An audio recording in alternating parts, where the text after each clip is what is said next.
Hi guys, welcome back with me again in this channel. On today's tutorial, I'm going to show you how you can add a green screen overlay in the CapCut PC. So here I've already opened my CapCut and import a video. So this is the main video, and if you want to add the green screen, you just need to click on the plus icon and add it to the CapCut PC track. Set it as overlay, so put it on top of the main video, drag it like this. Okay, just the position and also the duration, I'm going to reduce it like this.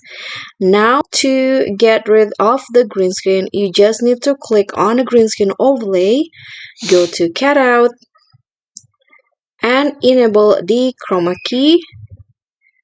Drag the color picker into the green screen and adjust the strength and shadow to remove the green screen like this. Okay, after that you can adjust the position.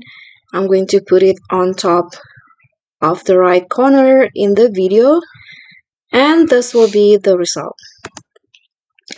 Okay guys, so that's all from me. Thank you so much for watching. Please don't forget to subscribe, click on a like, leave a comment, and click on the thanks button.